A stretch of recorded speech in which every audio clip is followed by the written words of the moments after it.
حاضرین مجلس، خواتین و حضرات،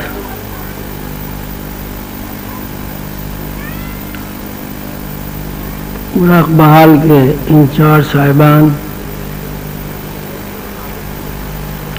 عظیمیہ روحانی لائبریریوں کے لائبریرین،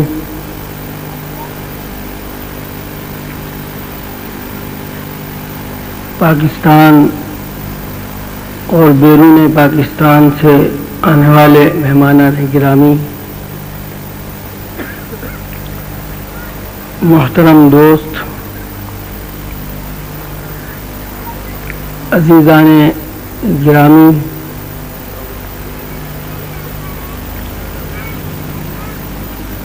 آپ کا یہ بھرپور اجتماع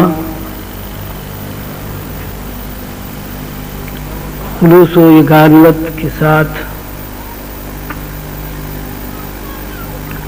آپ کا مرکزی مراقبہ حال میں قیام، دور دراز سفر کی صحبتیں برداشت کر کے اللہ کے نام پر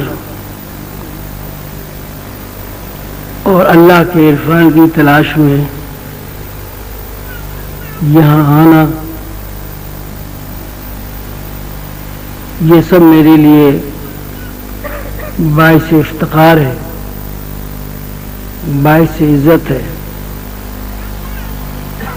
اور قابل تشکر ہے۔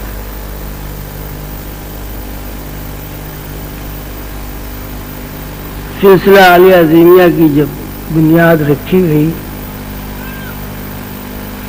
اور حضور قمر بابا اولیاء رحمۃ اللہ علیہ نے مجھ سے ارشاد فرمایا کہ تمہیں سلسلہ چلانا ہے،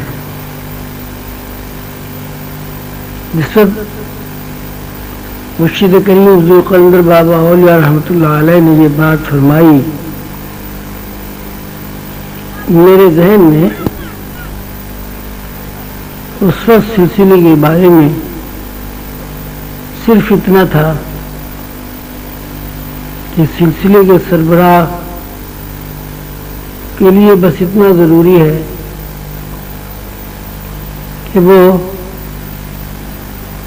دستار و گدی سے واقف ہو، اونچی جگہ بیٹھنے والا بندہ ہو، اس کے آگے پیچھے بہت سارے لوگ ہوں، جو لوگ سامنے ہوں وہ سرنگو ہوں اور جو لوگ بیٹھے ہوئے ہوں ان کے اندر اتنی جرأت نہ ہو کہ وہ آنکھ اٹھا کر مرشد کے چہرے کو دیکھ سکیں، مرشد کی خلوت اور جلوت میں مریدین کا کوئی حق نہ ہو۔ مقصد یہ ہے کہ میرے ذہن میں سلسلے کے بڑوں کے لیے ایک ماورائیت ہستی کا تصور تھا۔ یہ بات بالکل بھی نہیں تھی کہ مرشد کا مطلب یہ ہوتا ہے کہ اس کے اندر بھی کچھ ہوتا ہے، اور یہ اس لیے بات ذہن میں نہیں تھی کہ زندگی میں کبھی یہ سنا ہی نہیں تھا کہ انسان کی اصل زندگی تو باطنی زندگی ہے اور یہ ظاہرہ زندگی تو سب مفروضہ اور فکشن حواس کا نام ہے۔ میں نے یہ سب کچھ سوچ کر حضور کے سامنے عرض کیا کہ صاحب آپ نے ایک ایسی عجیب بات فرمائی ہے کہ جس کا تصور بھی میرے ذہن میں نہیں ابھرتا، اس لیے کہ اگر روحانی استاد کے لیے یہ ضروری ہے کہ وہ اچھا مقرر ہو، تو تقریر مجھے نہیں آتی. اگر مرشد کے لیے ضروری ہے کہ اس کو کچھ لکھنا آتا ہو تو لکھنا مجھے نہیں آتا. اگر مرشد کے لیے ضروری ہے کہ اس کی معلومات عام لوگوں کی معلومات سے زیادہ ہوں تو میں نے تو کبھی اسکول کے اندر قدم ہی نہیں رکھا. باہر سے تو بہت اسکول دیکھے ہیں لیکن اندر تو کبھی قدم ہی نہیں رکھا. مرشد کا مطلب یہ ہے کہ اگر اس کے اندر روح کی بالیدگی ہو، اس کو روحانی پرواز حاصل ہو، تو میں نے تو یہ کبھی بات سنی بھی نہیں ہے کہ روح بھی کہیں پرواز کرتی ہے. جس ماحول میں پیدا ہوا، جس ماحول میں نے نشو و نما پائی، وہاں تو روح کا کہیں تصور ہی نہیں ہے. یہ تصویر ہی نہیں کیا جاتا کہ مادی جسم کے علاوہ بھی کوئی اور جسم. یہ میں اپنے ٹوٹے پھوٹے الفاظ میں جب حضور کی خدمت میں معروضات پیش کی تو حضور نے فرمایا کہ بھائی بات یہ ہے کہ جب اللہ تعالیٰ کسی کو نوازنا چاہتا ہے تو اللہ تعالیٰ کی شان یہ ہے کہ اللہ تعالیٰ یہ نہیں دیکھتا کہ کس آدمی میں کیا صلاحیت ہے، کس آدمی کے اندر کتنی سخت ہے، کوئی آدمی کتنا کام کر سکتا ہے. اللہ تعالیٰ کا اپنا ایک مزاج ہے، اور وہ یہ ہے کہ جب اللہ تعالیٰ کسی کو نوازتے ہیں تو نوازش و اکرامات کا یہ حصہ ہے کہ اس بندے کے اندر از خود تمام صلاحیتیں پیدا ہو جاتی. وہ اگر گونگا ہے تو بولنے لگتا ہے، بہرا ہے تو سننے لگتا ہے، اس کے اندر قوت پرواز نہیں ہے تو اللہ تعالیٰ اسے بال و پر دے دیتا ہے. وہ اگر بدصورت ہے تو لوگوں کو خوبصورت نظر آتا ہے. اگر اس کا تکلم اچھا نہیں ہے تو اس تکلم میں ایسی شیرینی اور حلاوت اللہ تعالیٰ داخل کر دیتا ہے کہ سننے والے اس کے تکلم کا انتظار کرتے ہیں. اس کے لب و لہجے میں ایک ایسا تاثر قائم ہو جاتا ہے کہ لوگ نہ چاہتے ہوئے بھی اسے سنتے ہیں. اس کے چہرے پر ایک ایسی انوار و تجلیات کی چادر تن جاتی ہے کہ لوگ چہرے کو تکتے رہتے ہیں اور سمجھ میں نہیں آتا کہ ہم کیا دیکھ رہے ہیں. یہ اللہ تعالیٰ کے معاملات ہیں.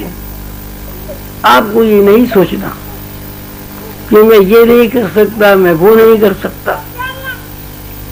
آپ کا کام صرف اتنا ہے کہ اللہ تعالیٰ نے چونکہ آپ کا انتخاب کر لیا ہے، اس لیے آپ راضی برضا ہو کر راستے پر قدم بڑھا دیں. بس اس کے بعد آپ کا کوئی کام نہیں. راضی برضا ہو کر خود کو مرشد کے سپرد کر دیا. مرشد نے توجہ سے، تصرف سے، گفتگو سے تربیت فرمائی، اور تربیت کا محور یہ ٹھہرا کہ یہ صدیوں پرانی جو خاندانی روایات ہیں،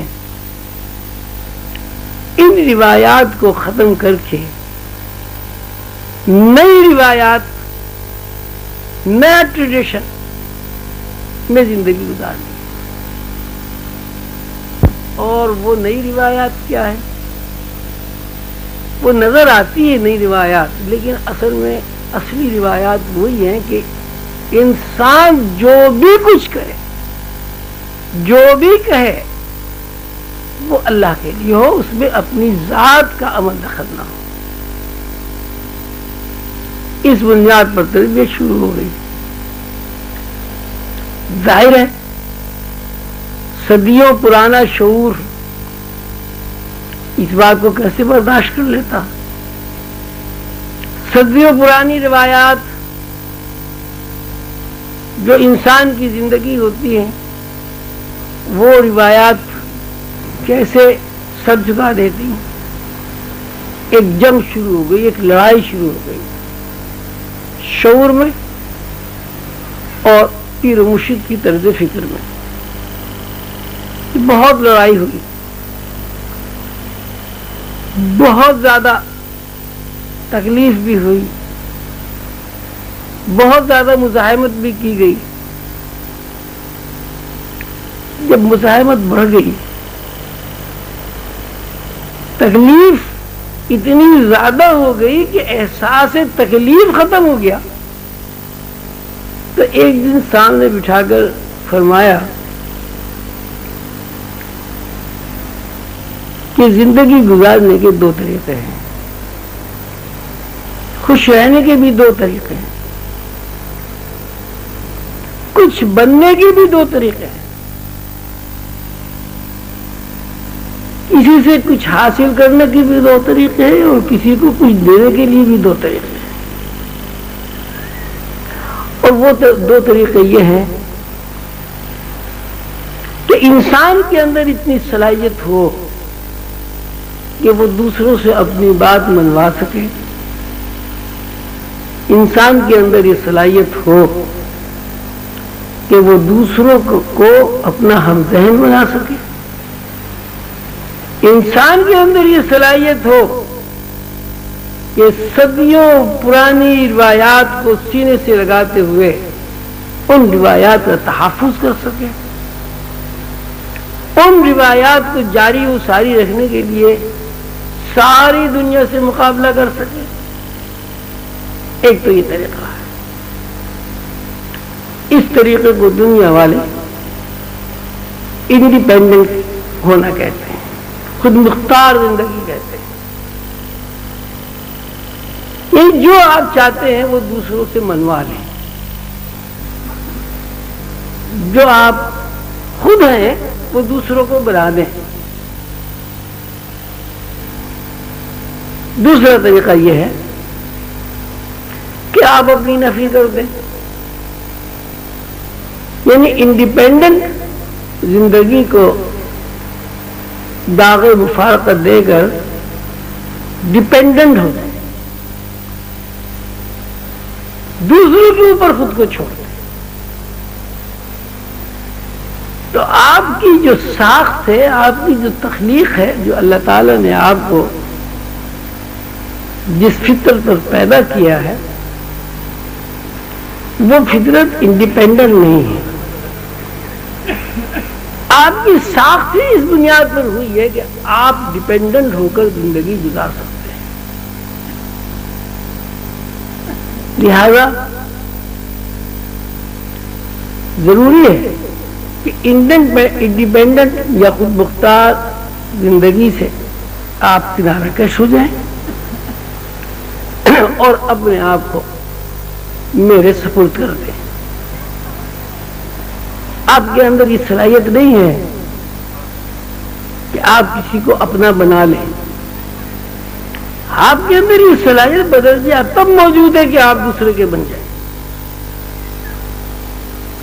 بات اتنی گہری تھی اور ہے جیسے کہ آپ لوگ محسوس کر رہے ہوں گے کہ کچھ سمجھ میں نہیں آیا کہ کیا بات ہوئی، اپنے آپ کو کیسے دوسرے کے سپرد کر دیں، اپنی انا کو، اپنی ذات کو کس طرح ختم کر دیا جائے۔ بہرحال میں نے غور و فکر کیا، سوچا اور اللہ سے دعا کی کہ کہ اللہ تعالیٰ یہ خود مختار زندگی سے مجھے نجات عطا فرما دے اور پابند زندگی، ڈیپینڈنٹ زندگی مجھے عطا کر دے. اور یہ بات اللہ تعالیٰ کے فضل و کرم سے اور اس کے بھروسے پر میری سمجھ میں آ گئی کہ جب مرشد پکڑا ہے، جب یہ بات تسلیم ہے کہ مرشد نے ہی سب کچھ بتانا ہے، یہ بات بھی سامنے ہے کہ مجھے تو یہ علم بھی نہیں ہے کہ علم کیا ہے، یہ بھی پتہ نہیں ہے میں کہاں سے آیا ہوں، یہ بھی پتہ نہیں مجھے کہاں جانا ہے، اس کا بھی کوئی سراغ نہیں ملتا کہ یہ زندگی فی الواقع کیا ہے، حقیقت ہے، فکشن ہے، مفروضہ ہے، کیا چیز. بہرحال یہ بات میں نے طے کر لی کہ مجھے اب انڈیپینڈنٹ زندگی نہیں گزارنی، جو کچھ کہا جائے گا وہ کیا جائے گا، بات سمجھ میں آئے یا نہ آئے. سلسلہ تربیت شروع ہو گیا. ایسی ایسی باتیں سامنے آئیں جن باتوں کو شعور میں قبول کرنے سے انکار کیا، نہ صرف انکار کیا بلکہ شعور کے اوپر ایسی ضرب پڑی کہ انسان اس تکلیف کا ادراک تو کر سکتا ہے، الفاظ میں بیان نہیں کر سکتا. کئی مرتبہ ایسا ہوتا تھا کہ ایک ذہن کے اندر لڑائی ہو رہی کہ حضور نے یہ فرمایا، شعور کہتا ہے یہ بات تو سرے سے غلط ہے، اس کا نہ کوئی شریعت سے تعلق ہے، اس کا نہ کوئی طریقت سے تعلق ہے، اس بات کا نہ کوئی دنیا داری سے تعلق ہے، نہ کوئی قاعدہ ضابطہ یہ بتاتا ہے کہ یہ بات صحیح ہے. تو اب ذہن میں یہ بات آتی تھی کہ صحیح غلط کا پتہ ہی نہیں، تو یہ کیسے فیصلہ کیا جائے کہ بات صحیح ہے غلط ہے. لہذا جب پتہ ہی نہیں تو مرشد کا کہنا صحیح ہے. اس مزاحمت میں، اس لڑائی میں بہت مرتبہ ایسا ہوتا تھا کہ میرے کندھوں پر وزن پڑتا تھا اور بسا اوقات اس وزن کا احساس ٹنوں کے حساب سے، جیسے کئی ٹن وزن کندھوں پہ رکھا ہوا ہے، اور اس وزن سے میں راستہ چلتے ٹھہر جاتا تھا اور اس وزن کا اتنا زور ہوتا تھا، اتنا بوجھ ہوتا تھا، بھئی یہ اتنا زیادہ ہوتا تھا کہ میں کھڑے کھڑے بیٹھ جاتا تھا اور باوجود ہمت اور کوشش کھڑا نہیں ہو سکتا. یعنی فزیکلی محسوس ہوتا تھا کہ بہت زیادہ وزن اس پر کندھوں پر رکھا ہوا ہے. کئی مرتبہ ایسا ہوتا تھا کہ ایک بات انہوں نے فرمائی آسمان کی اور شعور نے زمینی حواس سے اسے سمجھنا چاہا، تو اس میں بھی شعوری مزاحمت اتنی زیادہ ہو جاتی تھی کہ خودکشی کو دل چاہتا تھا، کپڑے پھاڑ دینے کو دل چاہتا تھا، کبھی کبھی یہ دل چاہتا تھا کہ کہیں چھلانگ لگا دو چھت کے اوپر سے، کبھی دل چاہتا تھا سمندر میں کود جاؤ. یعنی ایک عجیب قسم کی بیزاری، اذیت، تکلیف ہوتی تھی کہ جس کے بارے میں کسی سے کوئی تذکرہ بھی نہیں کیا جا سکتا، اس لیے کوئی امراض ہی نہیں تھا۔ اب اگر پیر و مرشد سے اس کیفیت کا تذکرہ کیا جاتا تو یہ بات تو ظاہر تھی کہ ہونے کی وجہ سے ہی سب کچھ ہو رہا تھا۔ تو یہ سلسلہ آہستہ آہستہ آہستہ بڑھتا رہا، اذیت اور تکلیف کے احساس سے شعور خوگر ہوتا رہا، کبھی کھانے کی تکلیف، کبھی پہننے کی تکلیف، کبھی نیند نہ آنے کی تکلیف، کبھی منفی خیالات کا دباؤ، کبھی شیطانی وسوسوں کا زور،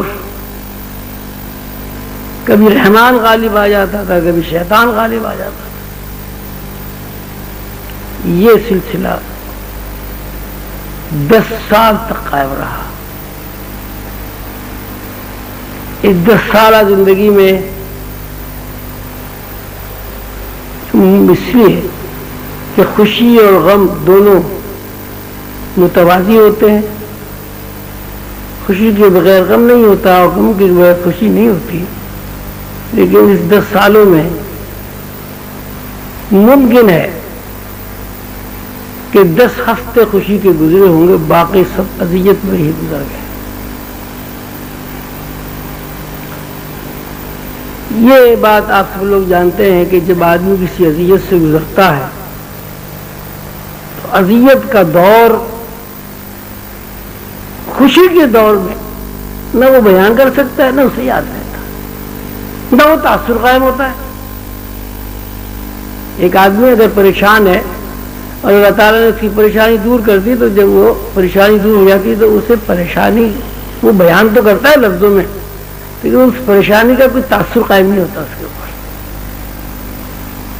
10 سال یہ معاملہ اسی طرح چلتا رہا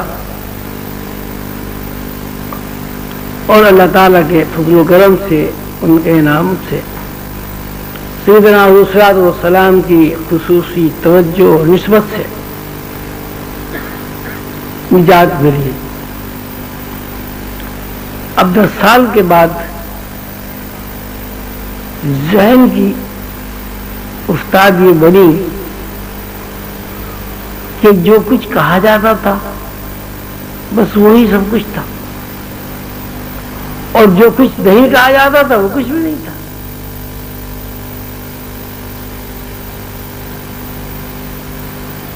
ذہن کے اندر کوئی خیال ہی نہیں آتا تھا، ایسا لگتا تھا کہ ذہن معوف ہو گیا ہے،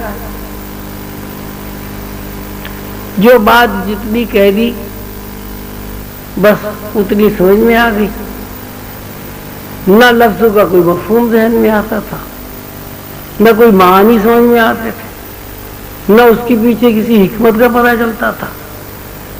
وہ اگر صاحب ایک لوٹا، بس ایک لوٹا ہے، کیا لوٹا ہے کچھ نہیں ہے۔ تو طبیعت کا یہ سلسلہ چلتا رہا اور 16 سال تک یہ سلسلہ قائم رہا۔ 10 سال تو اذیت کا سلسلہ قائم رہا اور 6 سال اس اذیت کو بھولنے کا سلسلہ قائم رہا۔ 16 سال کے عرصے میں ذہن کی رفتار بھی بڑھی، افتاد طبیعت میں بھی تبدیلی آئی، اور تبدیلی یہ آئی کہ یہاں کچھ بھی نہیں ہے، جو بھی کچھ ہے وہ اللہ ہے۔ اللہ چاہتا ہے بندہ پیدا ہو جاتا ہے، اللہ چاہتا ہے وہ بندہ جوان ہو جاتا ہے، اور اللہ چاہتا ہے وہ بندہ اس دنیا سے رخصت ہو جاتا ہے۔ پیدا ہوا، جوان ہوا، بوڑھا ہوا، مر گیا، کل یہ کائنات ہے زندگی کی۔ جب پیدا ہوا کچھ ساتھ نہیں لایا، جب مرا کچھ ساتھ نہیں لیا، محلات بنائے، کارخانے لگائے، دکان کی، روزگار کے حصول میں جدوجہد کی، دنیا بھی خراب کی، عاقبت بھی خراب کی۔ اچھا آیا تھا، برا چلا گیا۔ یہ بات 16 سال کے بعد سمجھ میں تو یہ سبھی آپ سب کے بھی آتی ہے، سب جانتے ہیں کہ کوئی آدمی یہاں نہ کچھ لے کے آتا ہے نہ کچھ لے کے جاتا ہے، ہر آدمی ہی جانتا ہے، لیکن اس بات کا یقین آدمی کے اندر پیدا نہیں ہوتا۔ یہ یقین پیدا ہونے کے لیے کہ آدمی یہاں کچھ لے کر نہیں آتا اور کچھ لے کر نہیں جاتا، اس یقین کو مستحکم ہونے کے لیے 16 سال کی زندگی لگی، اور وہ 16 سال کی زندگی بھی انفرادی زندگی نہیں ہے، مرشد کی قربت کی زندگی تھی۔ شب و روز مرشد کے ساتھ قربت رہی، تب یہ بات سمجھ میں آئی کہ بھائی سچی بات یہ ہے کہ انسان نہ پیدا ہونے پر با اختیار ہے، پتہ ہی نہیں ہے، با اختیار تو جب ہو جائے اسے پتا ہو کہ مجھے پیدا ہونا ہے، اسے اس بات کا علم ہے کہ مجھے کہاں پیدا ہونا ہے، اسے علم ہی نہیں ہے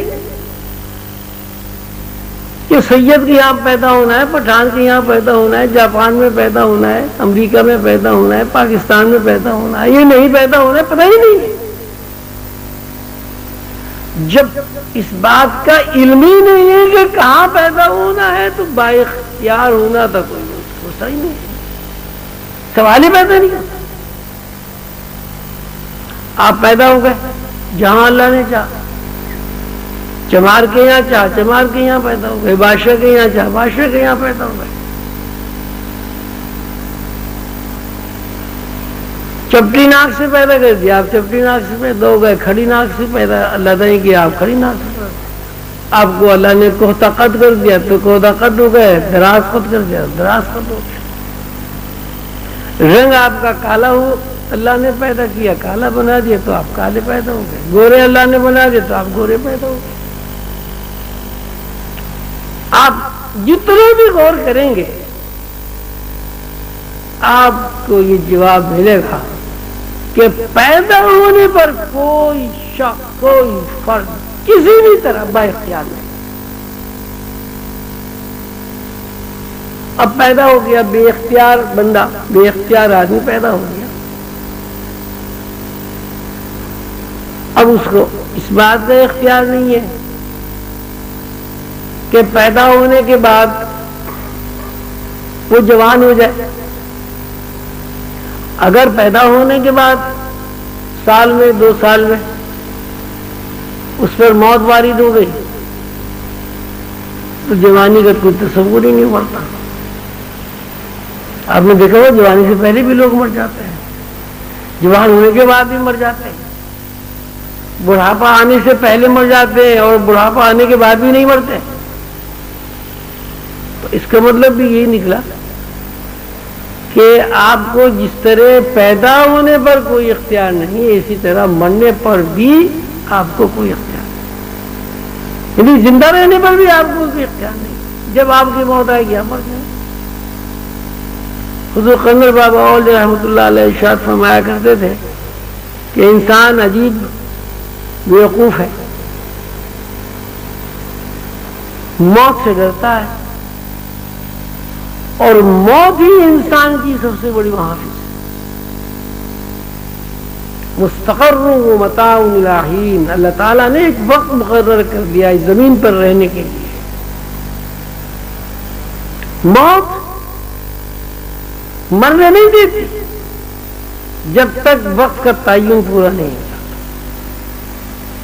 ملک الموت کی جہاں یہ ڈیوٹی ہے کہ وہ روح قبض کرے، ملک الموت کی یہ بھی ڈیوٹی ہے کہ وقت معینہ سے پہلے کسی آدمی کو اس دنیا سے باہر نہیں جانے۔ اس کا مطلب ہوا کہ انسان کی سب سے بڑی محافظ جو ہے اس کی موت ہے، اور انسان اس سب سے بڑی محافظ سے ہی ڈرتا ہے۔ ہر آدمی موت سے ڈرتا ہے، حالانکہ موت سے آپ ڈرے نہ ڈرے، اگر اس کا وقت نہیں ہے آپ من نہیں سکتے، اگر وقت آ گیا ہے تو آپ رک نہیں سکتے۔ ایک ایسی حقیقت ہے کہ جس حقیقت سے دنیا کا کوئی ایک فرد بھی انکار نہیں کر سکتا، لیکن اس کے باوجود سب جانتے ہیں کہ وقت مقررہ تک یہاں رہنا ہے اور وقت مقررہ کے بعد یہاں سے جانا ہے،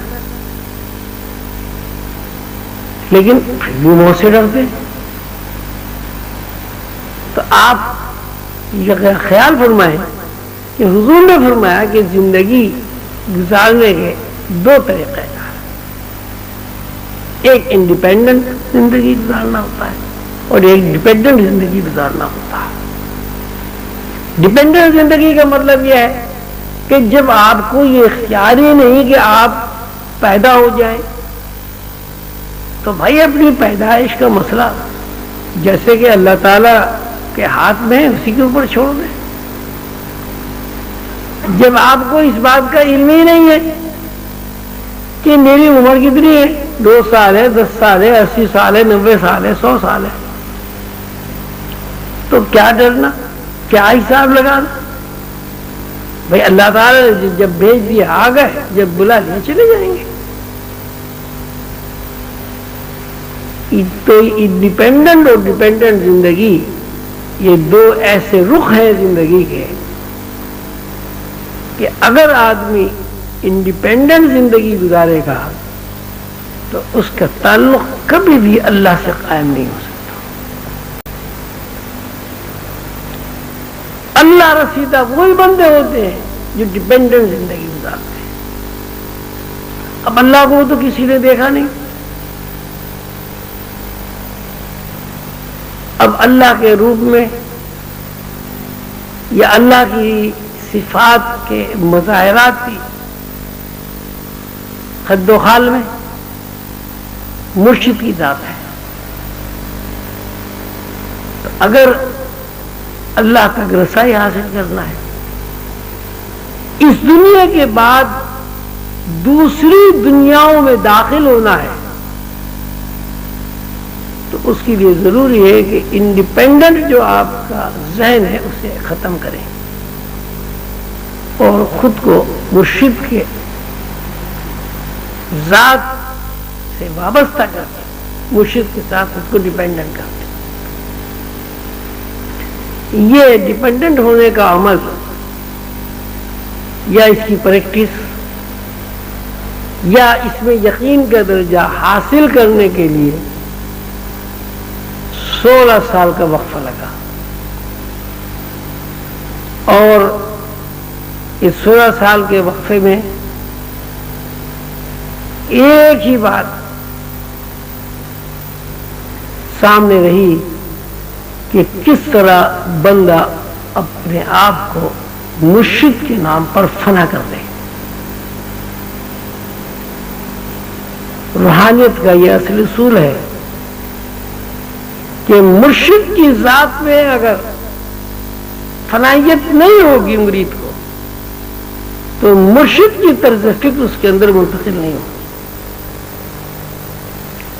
اس لیے کہ مرشد کی طرز فکر اگر دودھ کی طرح ہے، اگر گلاب کی طرح ہے، تو دودھ کے لیے بھی ظرف چاہیے، پیالہ چاہیے۔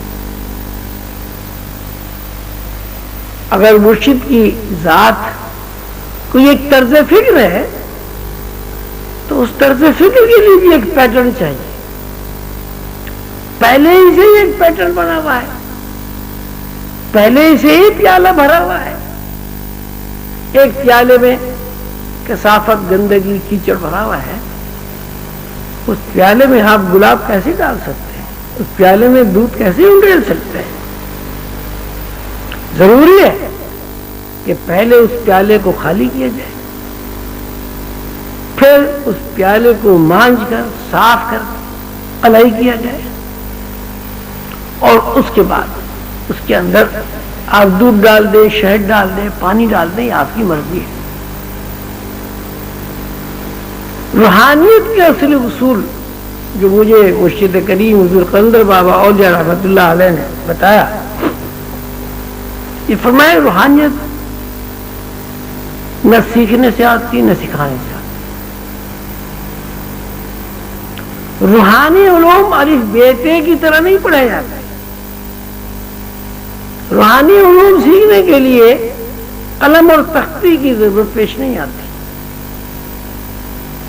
روحانی علوم سیکھنے کے لیے ابھی تک کوئی قاعدہ مرتب نہیں ہوا، کوئی کتاب نہیں بنی. یہ جو آپ کتابیں پڑھتے ہیں اولیاء اللہ کے واقعات ہیں، اولیاء اللہ نے تصوف کے اوپر بہت کچھ لکھا. یہ دراصل اس بات کی کوشش ہے کہ آپ انڈیپینڈنٹ ذہن کو ڈیپینڈنٹ ذہن میں تبدیل کرتے ہیں. یہ ایک رہنمائی ہوتی ہے. اس سے کتابیں پڑھنے سے روحانیت نہیں آتی. کتابیں پڑھنے سے آپ کے اندر وہ طرز فکر پیدا ہو جاتی ہے، جس طرز فکر کی موجودگی میں آپ کے اندر ایسا پیٹرن بن جاتا ہے کہ جس میں روحانی علوم انڈیلے جا سکیں. ہماری صورت یہ ہے کہ ہم نے 4 لفظ پڑھ لیے. پہلے تو روحانیت کے بارے میں کوئی کچھ جانتا ہی نہیں تھا. اب حضور قلندر بابا اولیاء رحمۃ اللہ علیہ کے اعجاز سے روحانی علوم کھلنے شروع ہوئے. اب یہ پتہ چل گیا کہ عرش ہے، کرسی ہے، حجاب عظمت ہے، حجاب محمود ہے، سدرۃ المنتہا ہے، بیت المعمور ہے، کہکشانی بے شمار نظام ہے، بے شمار دنیا ہے، بے شمار سورج ہیں، بے شمار چاند ہے. ہر سیارے میں الگ الگ مخلوق آباد ہے. کہیں ٹرانسپیرنٹ ہے، کہیں چھوٹا ہے، کہیں موٹا ہے. اس کو ہم کہتے ہیں صاحب بڑی روحانیت ہم نے سیکھی. روحانیت کا مطلب صرف یہ ہے کہ آپ اللہ تعالی کے ساتھ پوری طرح اس طرح تعلق قائم کر لیں کہ آپ کی اپنی سوچ اپنی نہ رہے، آپ کی سوچ اللہ کی سوچ بن جائے. اور اس کے قرآن پاک میں اللہ تعالیٰ نے فرمایا ہے وَالرَّاسِخُونَ فِي الْعِلْمِ وَالرَّاسِخُونَ فِي الْعِلْمِ يَقُولُونَ آمَنَّا بِهِ كُلٌّ مِّنْ. جن لوگوں کے اندر الہی صفات کے منتقلی کا پیٹرن بن جاتا ہے اور اللہ کی طرز فکر ان کے اندر مستحکم ہو جاتا ہے، یعنی اپنی ذات کی نفی کر کے انسان کے اندر اللہ کے علاوہ کچھ نہیں رہتا، اس میں استحکام اسے پیدا ہو جاتا ہے. یقولون، ایسے لوگ کہتے ہیں آمنا بھی، یہ بات ہم نے مشاہدہ کر لی ہے، اس بات نے یقین کا درجہ حاصل کر لیا ہے. یقولون آمنا بھی کل من عند رب، کہ یہاں رب کے علاوہ کچھ نہیں. خیال اگر آ رہا ہے تو وہ بھی رب کی طرف سے آ رہا ہے. بھوک اگر لگ رہی ہے تو وہ بھی رب کی طرف سے لگ رہی ہے. پیاس اگر لگ رہی ہے تو پیاس کا تقاضا بھی رب کی طرف سے آ رہا ہے. انسان کے اندر اگر حرکت ہے وہ بھی رب کی طرف سے. انسان کی وریدوں اور شریانوں میں اگر خون دوڑ کر رہا ہے وہ بھی رب کی طرف سے. اگر انسان کی وریدوں اور شریانوں میں دوران خون بند ہو گیا ہے وہ بھی رب کی طرف سے. دنیا کی کوئی مشین کوئی طاقت ایک دفعہ اگر آدمی مر جائے تو رگوں میں وریدوں میں شریانوں میں خون کو نہیں دوڑا سکتا. انسان کی پیدائش رب کی طرف سے، انسان کی موت رب کی طرف سے. یہ پتہ ہی نہیں ہے انسان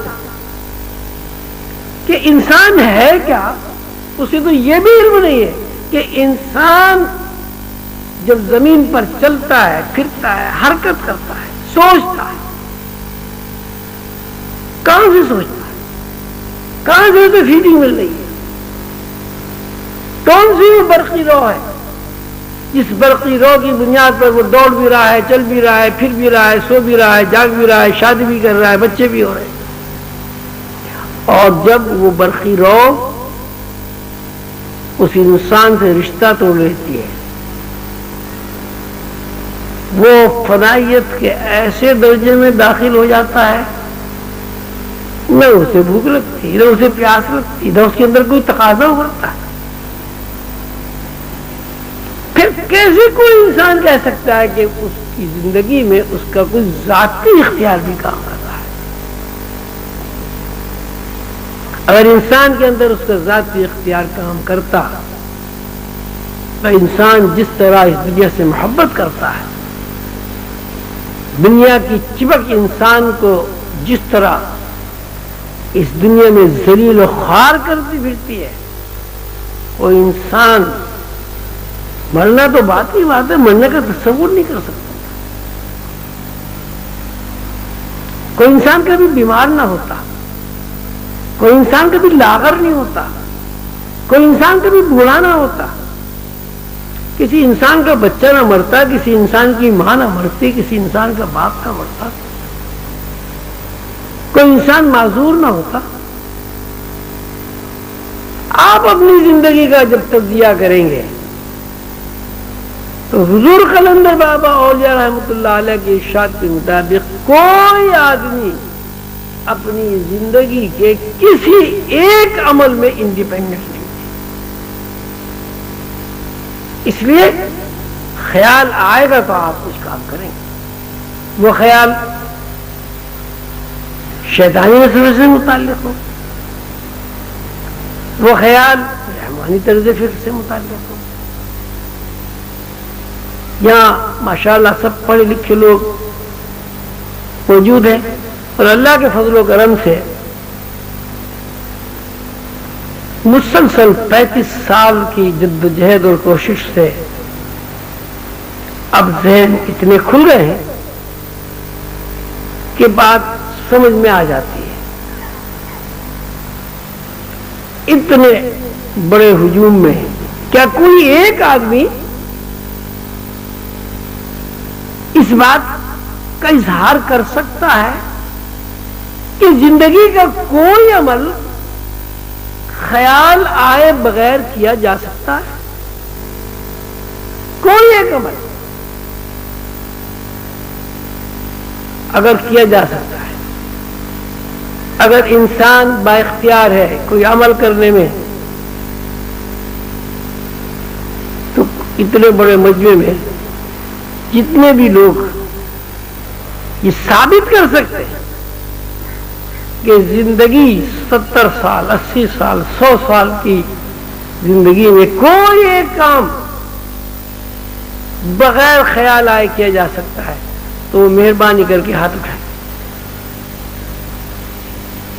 کوئی ایک کام 100 سال کی زندگی میں، کوئی ایک کام، کوئی ایک عمل، کوئی ایک حرکت،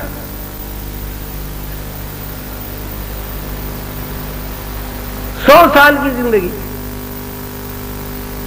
100 سال کی زندگی کا اگر آپ حساب لگائیں، گھنٹے اور منٹ اور سیکنڈ اور لمحات کتنے بنتے ہیں؟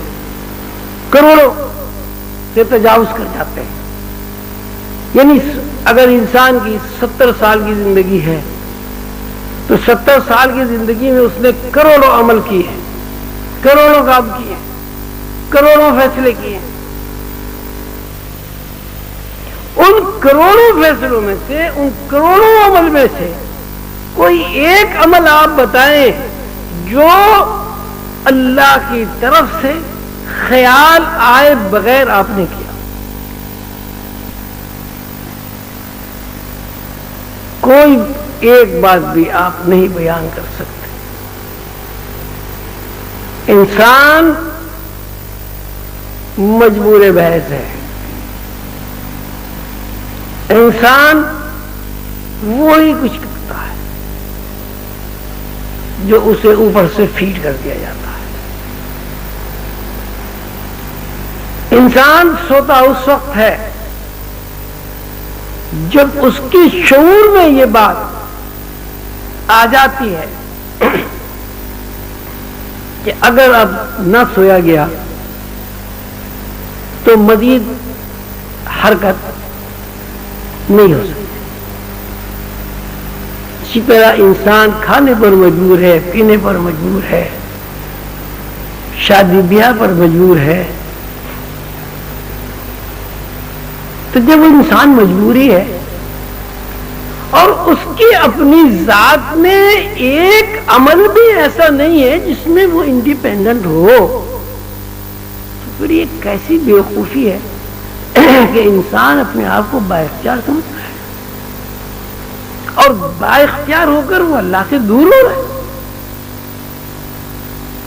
حضور قلندر بابا رحمۃ اللہ علیہ کا ارشاد ہے کہ اگر انسان اس بات کو سمجھ لے، اس حقیقت سے آشنا ہو جائے کہ یہاں کوئی بھی مخلوق انڈیپینڈنٹ ہے ہی نہیں، تو مسئلہ حل ہو جاتا ہے. جب کوئی مخلوق انڈیپینڈنٹ ہے ہی نہیں تو ڈیپینڈنٹ ہے، اور جب ڈیپینڈنٹ ہے تو کس پر ڈیپینڈنٹ ہے؟ وہ اللہ ہے، وہ خالق ہے، وہ مالک کل ہے، خود مختار ہے، قادر مطلق ہے. تو زندگی گزارنے کے قلندر بابا اور رحمۃ اللہ علیہ نے دو رخ بتائے. ایک انڈیپینڈنٹ ہونا، یعنی اپنے انا کے خول میں بند ہو کر زندگی گزارنا، کبر کرنا، اقتدار کی خواہش ہونا، اپنے آپ کو منوانا، ضد کرنا، بحث کرنا، فساد برپا کرنا. بات وہی ہے کہ اپنے آپ کو منوانا، یہ منوانا کہ میں بااختیار ہوں، یہ سب کا سب فساد ہے. اور یہ طرز عمل کہ ہم اپنی زندگی میں بااختیار بھی اسی وقت ہے جب اللہ تعالیٰ چاہتا. اب اللہ تعالیٰ نے ہمیں ہاتھ دیے، اس ہاتھ کو ہم کس طرح استعمال کرتے ہیں؟ اگر اس کو آپ یہ کہیں کہ صاحب اس میں ہم بااختیار ہیں، اس میں ہی بااختیار ہیں. خیال آتا ہے، خیال کے تحت آپ کے اندر ایک میکانکی حرکت ہوتی ہے، ایک میکانزم اندر کام کر رہا ہے، اس کے تحت آپ کام کر لیتے ہیں. اب اللہ تعالیٰ نے آپ کے اختیارات کو دو رخ دے کر اچھائی اور برائی کا تصور کر دیا. اچھائی اور برائی کوئی چیز نہیں ہے. جتنے پیغمبر علیہ الصلوۃ والسلام تشریف لائے، ان کی تعلیمات کا نچوڑ یہ ہے کہ انہوں نے انسان کے اندر اچھائی اور برائی کا تصور منتقل کیا ہے. لیکن یہاں اس دنیا میں کوئی کام نہ اچھا ہے نہ برا ہے. اگر اچھا ہے تو اچھا ہی ہے، برا ہے تو برائی ہے. اصل میں اچھائی اور برائی کا مطلب ہے اس عمل میں جو عمل آپ آسمان سے آئے ہوئے خیالات کے تحت انجام دے رہے ہیں، اس کے معنی کیا پہناتے ہیں؟ ایک آدمی کسی آدمی کی تھپڑ مارتا ہے اصلاح کے لیے، خیر ہے. دوسرا آدمی اتنی زور سے تھپڑ مارتا ہے دوسرے آدمی کے لیے، نفرت و حقارت سے، یہ شر ہے. عمل ایک ہے، تھپڑ مارنا، چوٹ لگنا، اس میں کوئی فرق نہیں، دونوں حالوں میں چوٹ لگے. لیکن یہ عمل خیر اور عمل شر بھی اسی وقت تک ہے جب تک آپ کے اندر زندگی تو ہے، اور زندگی کے بارے میں کوئی آپ کا اختیار نہیں. آپ کو پتہ ہی نہیں کہ زندگی، پہلی تو یہ بات ہے، یہ بات علم ہی نہیں ہے کہ زندگی ہے کیا، اس بات سے کوئی واقف ہی نہیں ہے کہ زندگی کیا ہے. آپ کہتے ہیں زندہ ہے، بھائی حرکت ہے، بس ہر کر رہا زندگی، آدمی چل رہا ہے، پھر رہا ہے، بھاگ رہا ہے، دوڑ رہا ہے، کاروبار کر رہا ہے، شادی کر رہا ہے، بیاہ کر رہا ہے، نئی نئی ایجادات کر رہا ہے وغیرہ. لیکن ابھی تک یہ بات طے نہیں ہوئی کہ زندگی ہے کیا. زندگی کچھ بھی نہیں ہے. زندگی صرف اللہ تعالیٰ کا چاہنا ہے کہ جب تک اللہ تعالیٰ میرے لیے، آپ کے لیے، زید کے لیے، بکر کے لیے چاہتے ہیں کہ اس کے اندر حرکت رہے، ہم سب زندہ ہیں. اور جب اللہ تعالیٰ نہیں چاہتے کہ ہم زندہ رہیں، ہمارے اندر کوئی حرکت نہیں. روز آپ دیکھتے ہیں کتنی دنیا پیدا ہوئی مر گئی، کتنی دنیا اب ہے مر جائے گی، بعد میں کتنی دنیا پیدا ہوگی اس ہستی سے نابود ہوگی، صفحہ ہستی سے نابود ہو جائے گی، زمین پر اس کا وجود نہیں رہے گا. تو روحانی لوگوں کے لیے، خصوصاً سالک لوگوں کے لیے، تصوف کے راستے پر چلنے والے لوگوں کے لیے، عظیمی بہن بھائیوں کے لیے، اور وہ لوگ جو خود شناسی کے ساتھ ساتھ خدا شناس ہونا چاہتے ہیں، ان کے لیے یہ ضروری ہے کہ اپنی زندگی کا تجزیہ کریں، اپنے اندر تلاش کریں کہ کیا واقعی آپ با اختیار ہیں، کیا زندگی کے کسی بھی لمحے میں آپ کا کوئی اختیار عمل کر رہا ہے. جب آپ سوچیں گے تو ایک ہی بات سمجھ میں آئے گی، کوئی اختیار آپ کو نہیں. پھر اختیار کیا ہے؟ اللہ کا چاہنا اختیار ہے. جب اللہ کا چاہنا ہی اختیار ہے تو آپ اپنی پوری زندگی اللہ کے سپرد کر دیں. اور اللہ کے سپردگی یہ روحانیت ہے. اللہ کے ساتھ خود کو وابستہ کرنا ہی عرفان ہے. اللہ کے معاملات کو سمجھنا، اللہ کے علوم کو سیکھنا، اللہ کے اوصاف کو تلاش کرنا اپنے اندر، زمین کے اوپر، زمین کے اندر، آسمانوں پر، کائنات میں. یہ سب روحانی راستے پر چلانے کے لیے اسباب. انسان کے اندر اگر تفکر نہیں ہوگا، انسان اگر خود کو اللہ کے ساتھ ڈیپینڈنٹ نہیں کرے گا تو اس کی حیثیت جانوروں سے بھی بدتر ہے. شرف ہونا تو بہت بڑی بات ہے، اس کی زندگی جانوروں سے ہی بدتر ہے. تو حضور قرض بابا اولیاء رحمۃ اللہ علیہ کے ارشاد کے مطابق ہر روحانی مسافر کے لیے ضروری ہے کہ وہ انڈیپینڈنٹ زندگی کو اپنے اوپر مسلط نہ ہونے دے، ڈیپینڈنٹ زندگی گزارے اور اللہ کے ساتھ ڈیپینڈنٹ ہو کے زندہ رہے. لیکن چونکہ پھر وہی بات ہے کہ اللہ تعالیٰ سامنے نہیں ہے، تو سامنے پیر و مرشد ہے، یہ رسول اللہ صلی اللہ علیہ وسلم کی تعلیمات ہیں. ان تعلیمات کے مطابق خود کو اس طرح ڈھال لے ان تعلیمات میں، اس طرز فکر میں کہ اس کی اپنی ذات کی رفع ہو جائے. آپ نے پڑھا ہے، سنا ہے، آپ جانتے بھی ہیں کہ مسلمان ہونے کے لیے شرط ہے کلمہ پڑھنا، لا الہ الا اللہ محمد رسول اللہ. اب اس کا ترجمہ نہیں کوئی معبود مگر اللہ. کیا مطلب ہے؟ لا الہ، نہیں کوئی معبود مگر اللہ. اس کا مطلب یہ ہے کہ ہمارے ذہنوں میں جو معبود کا تصور ہے، آپ کی معرفت ابدیت کا جو مظاہرہ کرتے ہیں، وہ ہم اس کی نفی کرتے ہیں۔ روایات کے مطابق شعور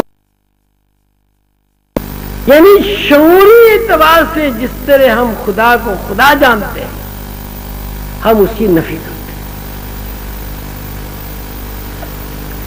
الا اللہ، مگر ایک واحد ذات اللہ کو اللہ مانتے ہیں۔ اپنی نفی کرنا بھی ڈیپینڈنٹ ہوتا ہے۔ لا الہ الا اللہ محمد رسول اللہ، یعنی رسول اللہ صلی اللہ علیہ وسلم جو اللہ کے قاصد ہیں، جس طرح اللہ کے قاصد نے، اللہ کے محبوب بندے نے اللہ کا تعارف کرا ہے، اس کو تسلیم کرتے ہیں، اور جس طرح دوسرے بندوں نے اللہ کا تعارف کرا ہے اس کی نفی کرتے ہیں۔ لا الہ الا اللہ، کوئی معبود نہیں مگر اللہ۔ شعوری اعتبار سے اگر آپ خدا کو تسلیم کرتے ہیں تو حقیقی خدا کو تسلیم کرنے کے لیے شعوری خدا کی نفی کرنی پڑتی۔ لا الہ، کوئی معبود مگر تو مقصد یہ ہے کہ کسی روحانی طالب علم کو، طلباء کو، طالبات کو یہ بات ذہن نشین کر لینی ہے کہ جب تک ڈیپینڈنٹ زندگی اختیار نہیں کی جائے گی، روحانی علوم کوئی آدمی نہیں سیکھ سکتا۔ روحانی علوم کے کیا، آپ ظاہر علوم بھی دیکھیے، ابھی وہ تذکرہ ہو رہا تھا کہ سوال جواب میں ورک شاپ میں کہ استاد کہتا ہے الف، بچہ کہتا ہے الف، تو استاد جب کہتا ہے الف، بچے کو پتہ تھوڑی ہوتا ہے الف کیا چیز ہوگا۔ یہ الف ایک کھڑی لکیر جو ہے الف ہے، اور لیٹی ہوئی لکیر بھی ہے۔ اگر بچہ ڈیپینڈنٹ نہ ہو، وہ الف کو الف کبھی کہے گا ہی نہیں۔ یعنی کوئی بھی علم سیکھنے کے لیے لازم ہے کہ آپ استاد کے سامنے بالکل غیر جانبدار ہوتے ہیں، اپنی ذات کی نفی کرتے ہیں۔ اگر آپ اپنی ذات کی نفی نہیں کریں گے، آپ علم نہیں سیکھ سکتے۔ تو جب دنیاوی علوم نہیں سیکھ سکتے تو رحمانی علوم آپ کیسے سیکھ سکتے؟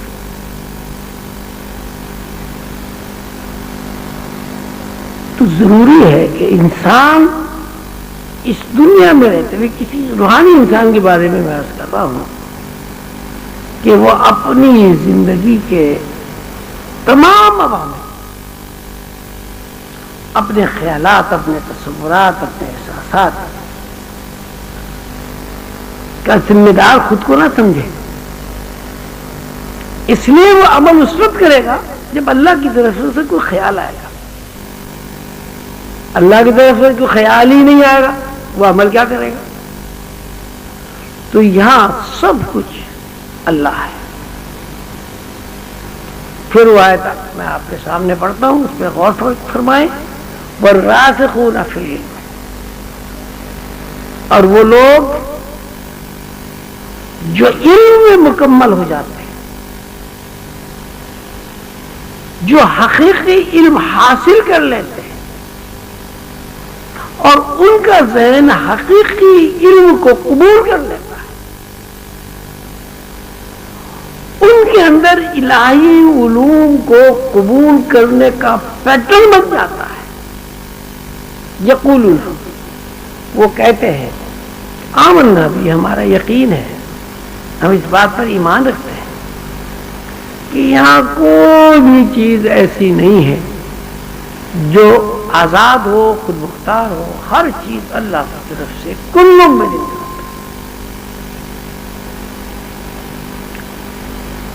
اللہ تعالیٰ کا یہ بہت بڑا انعام و اکرام ہے اللہ تعالیٰ نے ہمیں سعید روح میں شامل کیا. وہ اس لیے کہ یہ اتنی دور دراز سے آنا، راتوں کو جاگنا، سردی میں بیٹھنا، یہ صرف سعید روح نہیں کر سکتی. گھر سے بے گھر ہونا صرف اس لیے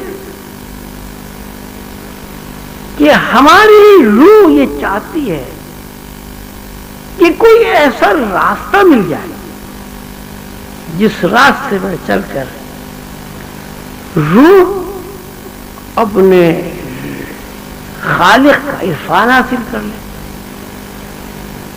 اور روح جس طرح اپنے مالک خالق سے جدا ہوئی ہے، اس کی بے قراری ختم ہو اور وہ دوبارہ اپنے مالک اور خالق سے گلے مل جائے. اللہ تعالی ہم سب کو توفیق عطا کرے کہ ہم سب حضور قلندر بابا اولیاء رحمۃ اللہ علیہ کی تعلیمات کو سمجھنے کے ساتھ ساتھ ان پر عمل کریں. حضور قلندر بابا اولیاء رحمۃ اللہ علیہ نے مجھ سے فرمایا انسان کے اندر 3 بنیادی کمزوریاں ہوتی ہیں. اگر ان 3 بنیادی کمزوریوں پر وہ غلبہ حاصل کر لے تو یقیناً وہ بندہ روحانی بن جاتا ہے. وہ 3 کمزوریاں کیا ہیں؟ پہلی بات میں فرمائی غصہ. غصہ انسان کی بہت بڑی کمزوری ہے، اور غصہ انسان کو جب بھی آتا ہے جب وہ انڈیپینڈنٹ ہوتا ہے. ڈیپینڈنٹ آدمی کو غصہ ہی نہیں آتا. حضور قلندر بابا اولیاء رحمۃ اللہ علیہ فرمایا کرتے تھے کہ پیر و مرشد اپنے تصرف سے، محنت سے، نسبت سے مرید کو دھو کر، صاف کر کے، اجلا کر کے جو روشنیاں اس کے اندر منتقل کرتا ہے، مرید اگر 1 منٹ کا غصہ کرے تو 3 سال کی روشنیاں ختم ہو جاتی. اور مرشد کا سب سے بڑا جو مشکل کام ہے وہ یہی ہے کہ وہ بار بار مرید کے اندر سے کثافت کو دھوتا ہے، روشنیاں منتقل کرتا رہتا ہے، اور مرید 1 منٹ کے غصے سے ان روشنی کو ضائع کر دیتا ہے. مرید بھی نہیں تھکتا، پیر مرشد بھی نہیں تھکتا. اگر اللہ تعالی کی مدد شامل حال ہوتی ہے تو کام بن جاتا ہے، ورنہ اسی صفائی ستھرائی میں یا پیر مر جاتا ہے یا مرید مر جاتا ہے. 1 منٹ کا غصہ 3 سال کی لطیف روشنیوں کو کھا جاتا ہے. والکاظمین الغیظ والعافین عن الناس واللہ یحب المحسنین. اللہ تعالیٰ فرماتے ہیں جو لوگ غصہ کرتے ہیں اللہ ان سے محبت ہی نہیں کرتا. یہاں صورت حال یہ ہے کہ غصے کے علاوہ کچھ ہے ہی نہیں. شوہر بیوی پہ غصہ کر رہا ہے، بیوی شوہر پہ غصہ کر رہی ہے، اولاد ماں باپ سے ناراض ہے، ماں باپ اولاد سے ناراض ہے.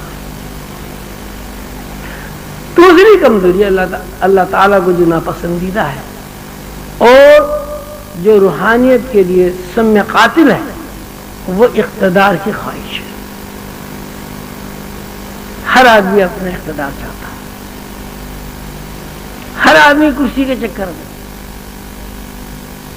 یعنی اگر مسجد کا سیکرٹری بھی بن جائے گا نا، وہ بھی جو اس کرسی کو بھی نہیں چھوڑتا، لاکھوں روپیہ خرچ کر کے مسجد کی کرسی حاصل کر لیتا ہے کہ سیکرٹری تو بنا دو بھائی. اقتدار کا خواہش مند آدمی، آپ یاد رکھیں اور اپنے ذہنوں سے یہ بات نکال دیں کہ اقتدار کا خواہش آدمی کبھی بھی روحانی نہیں بن سکتا. وہ اپنا وقت ضائع کرتا ہے. میں نے سلسلے میں بھی یہ بات دیکھی ہے، ذرا سا نگراں بن جائے تو معلوم ہے پتہ نہیں کیا چیز مل گئی ہو، ذرا سی کوئی ذمہ داری ان کی سبوت کر دے، ایسا ہماری تو بات نہیں مانی گئی۔ نظام چلانا الگ بات ہے، اقتدار کی خواہش الگ بات ہے۔ جو لوگ اقتدار کی خواہش کرتے ہیں وہ دنیا میں چند آدمی تو اکٹھے کر سکتے ہیں، ہاتھ پیر تو چموا سکتے ہیں، روحانی نہیں بن سکتے۔ اور تیسری بات حضور قندر بابا اولیاء نے فرمائی، جنس کا غلبہ۔ اگر کسی عورت کے اوپر، کسی مرد کے اوپر جنس غالب ہے، یعنی وہ اعتدال سے ہٹ گیا ہے، وہ بھی کبھی روحانی نہیں بن سکتا۔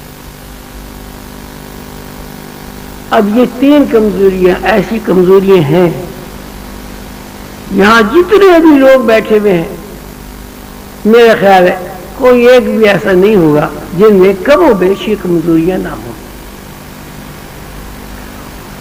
سب سے زیادہ خطرناک چیز تو غصہ ہے۔ کسی روحانی آدمی کو غصہ نہیں آتا۔ حضرت علی کا آپ نے واقعہ سنا ہوگا کہ ایک غیر مسلم سے لڑائی ہو گئی، حضرت علی نے اسے گرا لیا اور اس کے سینے پر بیٹھ کے اس کا سر قلم کرنا چاہ رہے تھے تلوار سے کہ اس نے حضرت علی کے منہ پر تھوک دی۔ حضرت علی نے اس کو چھوڑ دیا اور کھڑے ہو گئے۔ تو اس بندے نے کہا کہ صاحب اب تو آپ کو مجھے بالکل ہی قتل کر دینا چاہیے تھا۔ تو کہا نہیں، میں تجھے غصے کے تحت قتل نہیں کرنا چاہ رہا، تیری لڑائی میرے سے تیری لڑائی اللہ کے لیے تھی۔ اب جب تو نے میرے اوپر تھوک دیا مجھے غصہ آ گیا، تو غصے میں تجھے قتل نہیں کرتا، تو یہاں سے چلا جائے۔ اور وہ آدمی اس بات پر مسلمان ہو گیا۔ رسول اللہ صلی اللہ علیہ وسلم کی سیرت طیبہ پر آپ غور فرمائیں، کہیں بھی غصہ آپ کو نظر نہیں آئے گا۔ کیسے وہ ہندا جس نے حضور پاک صلی اللہ علیہ وسلم کے چچا کا کلیجہ چبایا، جب وہ اسلام میں داخل ہوئی اس کو بھی حضور نے مسلمان کر لیا۔ مکے میں کتنی حضور کو اذیتیں دی گئی، کانٹے بچھائے گئے، سجدے کی حالت میں اونٹ کی اوجھ رکھی گئی گردن کے اوپر، بائیکاٹ کر دیا گیا، کھانا پینا بند کر دیا گیا، مکے شہر سے ہجرت پر مجبور کر دیا گیا۔ لیکن جب مکے میں فاتح کی حیثیت سے حضور داخل ہوئے تو تاریخ خاموش لرزہ بر اندام ہے کہ کیسی وجہ ہے کہ ایک قطرہ خون کسی کا نہیں بہا، سب کو معاف۔ جو خانہ کعبے کے اندر ہے اس کو معاف، جس نے گھر کا دروازہ بند کر لیا وہ معاف، جو کسی چھجے کے نیچے کھڑا ہو گیا اس کے لیے معافی، جو اگر کھڑا ہوا ہے اور اسلامی فوجیں اندر داخل ہوئی وہ بیٹھ گیا وہ معاف۔ کیسا ستم ہے کہ ہم رسول اللہ صلی اللہ علیہ وسلم کی امت ہونے کا دعویٰ کرتے ہیں جہاں غصے کا کہیں نام ہی نہیں ہے، معافی معافی، رحمت ہی رحمت ہے۔ اور ان کی امت کا یہ حال ہے کہ کوئی گھر ایسا نہیں ہے جو غصے سے خالی، ہر گھر میں لڑائی فساد، لڑائی فساد، لڑائی فساد، غصہ، اقتدار کی خواہش۔ جو کام رسول اللہ صلی اللہ علیہ وسلم نے نہیں کیا، ان کی امت اگر وہی کام کرے گی تو رسول اللہ صلی اللہ علیہ وسلم سے اس کو کیسے قربت حاصل ہو سکتی؟ تو روحانی آدمی کے لیے پہلی بات یہ ضروری ہے کہ جس طرح بھی ممکن اپنے اوپر کتنا بھی جبر کرنا پڑے غصے سے خود کو آزاد کر لیا جائے۔ اور دوسری بات یہ کہ اقتدار کی خواہش نہ ہو۔ سلسلے میں اللہ تعالیٰ اگر کوئی مقام عطا کرے تو اس کو حق نہ سمجھا جائے، اس کو اللہ تعالی کی طرف سے اعزاز سمجھا جائے، عزت سمجھا جائے، اور اس اعزاز کی عزت افزائی یہ ہے کہ آپ اس طرح اپنے آپ کو پیش کریں کہ آپ کو کچھ کہنا نہ پڑے، لوگ آپ کو دیکھ کر، آپ کے ذہن کو سمجھ کر آپ کے مطابق کام کریں۔ اگر غصہ آپ نے کیا تو غصہ تو روحانیت کے خلاف ہے، تو کبھی آپ کو کامیابی نہیں ہوگی۔ آج کی مجلس میں یہ طے کر کے اٹھ رہا ہے، جب اللہ کے بھروسے پہ کوئی آدمی ارادہ کرتا ہے، عمل کرتا ہے، جدوجہد کرتا ہے، کوشش کرتا ہے، اللہ تعالیٰ اس کی مدد فرماتے ہیں۔ خود اللہ تعالیٰ نے قرآن پاک میں وعدہ فرمایا ہے، وَالَّذِينَ جَاهَدُوا فِينَا لَنَهْدِيَنَّهُمْ سُبُلَنَا، کہ جو لوگ جدوجہد کرتے ہیں، کوشش کرتے ہیں اپنے آپ کو بنانے کے لیے، الہی نظام کے تحت خود کو ڈھالنے کے لیے عمل کرتے ہیں، اللہ تعالیٰ نے اپنے اوپر یہ لازم کر لیا ہے کہ اللہ تعالیٰ انہیں ہدایت بخشتا ہے، ان کے لیے راستے کھولتا ہے، ان کے لیے وسائل فراہم کرتا ہے۔ تو آپ کوشش کریں، جدوجہد کریں، اور ان تین باتوں کو ہمیشہ سامنے رکھیں کہ غصہ نہیں کرنا، اقتدار کی خواہش نہیں کرنی، اور اعتدال کی زندگی گزارنی۔ ان اللہ لا يحب المسرفین، اللہ تعالیٰ ان لوگوں سے بھی محبت نہیں کرتا جو اعتدال سے اور توازن سے ہٹ کر زندگی گزارتے۔ اعتدال اور توازن کوئی ایسی بات نہیں ہے جس کو سمجھانے کی ضرورت ہو۔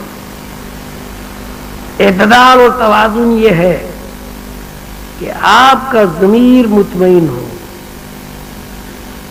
اعتدال اور توازن یہ ہے کہ آپ کے اندر خود نمائی نہ ہو، اعتدال اور توازن یہ ہے کہ آپ کے اندر کبر نہ ہو، اعتدال اور توازن یہ ہے کہ جو آپ اپنے لیے چاہیں وہ اپنے بھائیوں کے لیے چاہیں، اعتدال اور توازن یہ ہے کہ دین اور دنیا کو بیلنس کرے۔ اللہ تعالیٰ اس کو بھی پسند نہیں کرتا کہ آپ کھانا نہ کھائیں، کپڑے نہ پہنیں، گھر نہ بنائیں، تو پھر تو دنیا کے بنانے کا مقصد ہی فوت ہو جائے گا۔ اگر آدمی کھانا نہیں کھائے گا، کپڑے نہیں پہنے گا، گھر نہیں بنائے گا، پھر دنیا پھر کیا ہوئی؟ اللہ تعالیٰ نے جو رونق لگائی ہے، اللہ تعالیٰ نے روح اس لیے بنائی کہ کپڑا بنے، اللہ تعالیٰ نے ریشم اس لیے بنایا کہ کپڑا بنے، اللہ تعالیٰ نے اون اس لیے پیدا کی کہ آپ اس سے اپنا بہترین لباس بنائیں، اللہ تعالیٰ نے زمین پر وسائل اس لیے پھیلائے کہ آپ اس سے آرام و آسائش حاصل کریں۔ وسائل کو استعمال نہ کرنا بھی ناشکری، کفران نعمت۔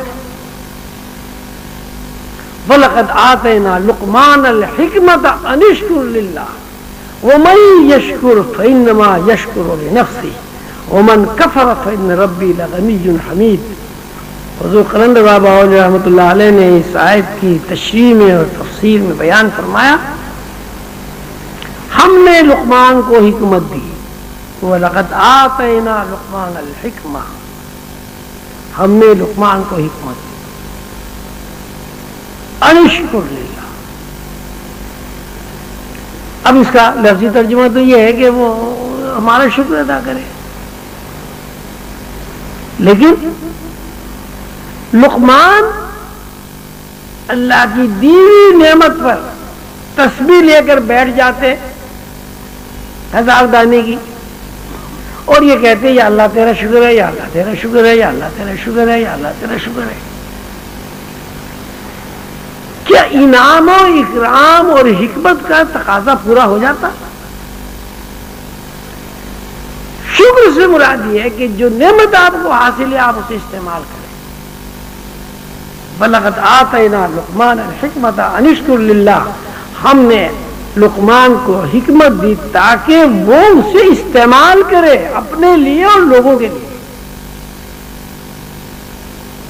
اور لقمان علیہ السلام نے اللہ کی دی ہوئی حکمت کو استعمال کیا. اللہ تعالیٰ فرماتا ہے کہ جو نعمت ہم عطا کرتے ہیں وہ اس لیے عطا کرتے ہیں لوگ اسے استعمال کریں، اس سے استفادہ کریں. اور جو لوگ اس اللہ کی نعمت سے استفادہ کرتے ہیں اس نعمت سے انہیں فائدہ پہنچتا ہے، وہ مستفید ہوتے ہیں، آرام و آسائش انہیں میسر ہوتا ہے.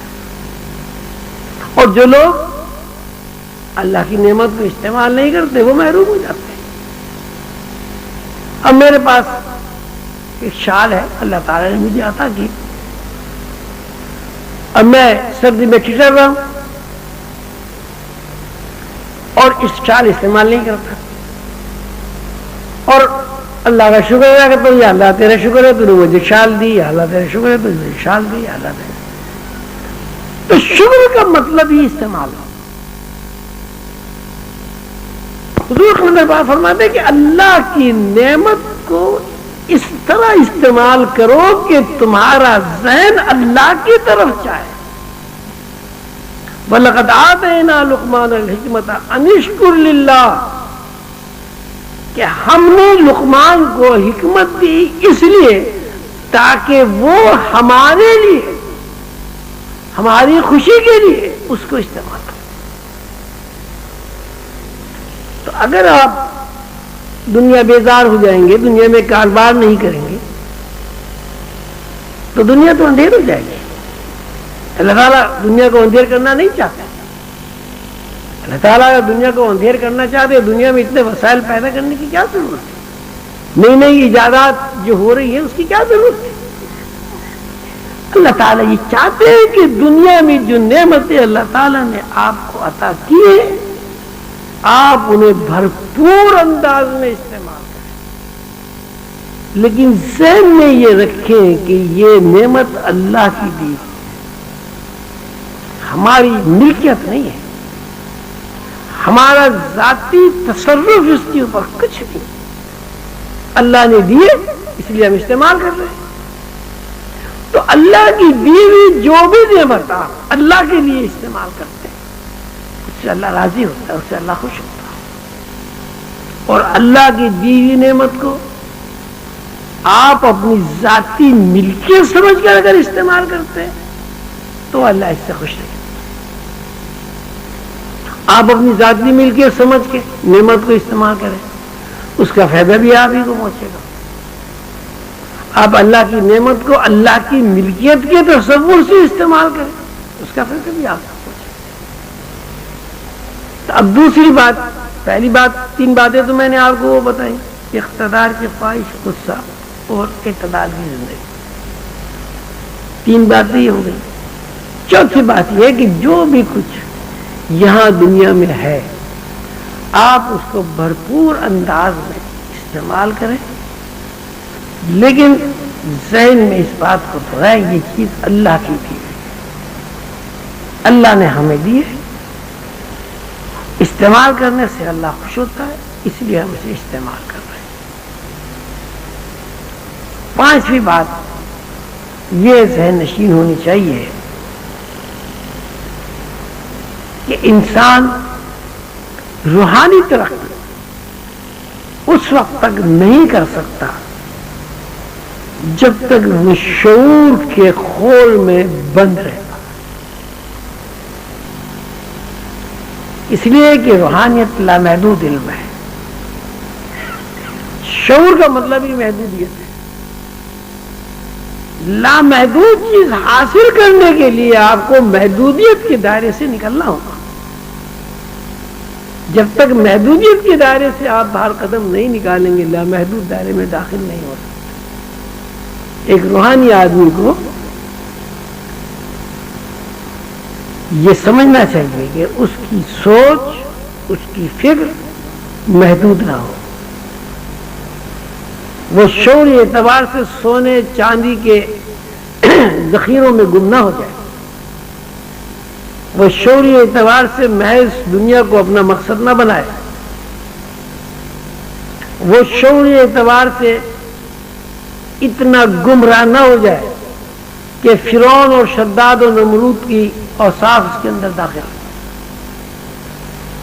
ہر انسان کو اللہ تعالیٰ نے لامحدود بنایا ہے، روح جو آپ کے اندر کام کر رہی ہے وہ لامحدود ہے، اور آپ کا یہ مادی وجود اور شعور محدود ہے۔ تو یہ بھی ہمیں سوچنا ہے کہ اللہ تعالیٰ کی دی ہوئی نعمتوں سے ہمیں بھرپور استفادہ کرنا ہے، لیکن ان چیزوں کو اپنی ملکیت تصور نہیں کرنا، اللہ کی دی ہوئی چیزیں سمجھ کر انہیں استعمال کرنا۔ اللہ تعالیٰ ہم سب کا حامی و ناصر ہو۔ آپ سب حضرات کا بہت شکریہ کہ آپ اتنی دور دراز سے تشریف لائے۔ یہاں مرکزی مراقبہ حال کے عظیم بچوں نے، خواتین نے، حضرات نے آپ کے آرام و آسائش کے لیے اپنی طرف سے بہت سے پروگرام بنائے، بہت سارا انہوں نے کام کیا۔ یہ اس کا جو مہینہ ہوتا ہے 5-6 دن آپ لوگ یہاں تشریف رکھتے ہیں، تو اس کی تیاری اگست کے آخر سے شروع ہو جاتی ہے۔ ستمبر، اکتوبر، نومبر، دسمبر اور 20 جنوری، اس کا مطلب ہے کہ 4 ماہ 20 روز تک آپ کے عظیمی بہن بھائی جو کراچی سے متعلق ہے اور جن کی خدمات مرکزی مراقبہ حال کے لیے وقف ہے، وہ آپ کے آرام و آسائش کے لیے، آپ کو خوش کرنے کے لیے 4 مہینے 20 دن رات دن محنت کرتے ہیں کہ آپ لوگ تشریف لائیں۔ تزئین و آرائش سے بھی آپ کو خوشی ہو، پھول دیکھ کر بھی آپ کی روح میں سرور داخل ہو، انتظام دیکھ کر بھی آپ خوش ہوں، اور یہ بات بھی ہمارے پیش نظر رہتی ہے کہ ساری دنیا کے مراقبہ حال کی نگران صاحبان اور ذمہ دار سلسلے کے حضرات بھی تشریف لاتے ہیں، تو ہم یہ چاہتے ہیں کہ آپ اپنے مرکز میں آ کر یہاں کی صفائی ستھرائی، انتظام و انصرام، آرام و آسائش کی جو ضروریات ہے وہ ان سب کو آپ دیکھیں، اور صرف تعریف ہی نہ کریں۔ ہماری ایک بہن ہے، اس نے بڑی تعریف کی، جب آگے بیٹھی بڑی اچھا انتظام ہے، بڑا اچھا انتظام ہے، بڑی صفائی ہے، بڑی ستھرائی ہے، بڑی ہے۔ تو میں کہ بھائی اب میرا خیال ہے 5-6 دفعے تم تعریف کر چکی ہو، تو اس سے مجھے کیا خوشی ہے؟ تعریف تم کر رہے ہو، مجھے بھی نظر آ رہا ہے بھائی صفائی ستھرائی ہے۔ تعریف کی بات یہ ہے کہ جو چیزیں آپ کو یہاں اچھی لگیں آپ اپنے یہاں اس کا اہتمام کریں۔ مرکزی مراقبہ حال میں جو چیز دیکھنے کی اور سمجھنے کی اور سبق حاصل کرنے کی ہے وہ یہ ہے کہ اللہ تعالیٰ کے فضل و کرم سے، حضور قلندر بابا اولیاء رحمۃ اللہ علیہ کے فیض سے یہاں ایک ٹیم تشکیل پا گئی ہے کہ سارا کام ٹیم ورک ہے۔ صفائی والے صفائی کرتے ہیں، بجلی والے بجلی لگاتے ہیں، کرسی والے کرسی بچھاتے ہیں، لنگر کھلانے والے لنگر کھلاتے ہیں، پکانے والے پکاتے ہیں، ایک ٹیم ورک ہے۔ تو یہ ٹیم ورک بڑی جد و جہد اور کوشش کے ساتھ بار بار کی میٹنگ کرنے کے بعد عمل میں آیا ہے۔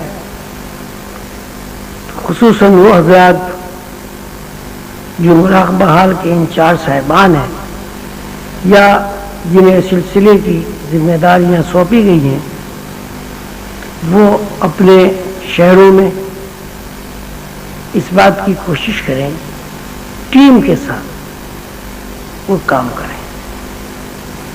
سلسلہ عالیہ عظیمیہ دراصل ایک قافلہ ہے. قافلے میں چند لوگ نہیں ہوتے. قافلے کا مطلب یہی ہوتا ہے کہ اس میں ہر طرز فکر کا آدمی موجود ہوتا ہے. قافلے میں موچی بھی ہوتا ہے, درزی بھی ہوتا ہے, کارپینٹر بھی ہوتا ہے, معلم بھی ہوتا ہے, شاگرد بھی ہوتا ہے, نانبائی بھی ہوتا ہے. یعنی زندگی میں کام آنے والے جتنے بھی لوگ ہیں وہ سب قافلے میں شریک ہوتے ہیں.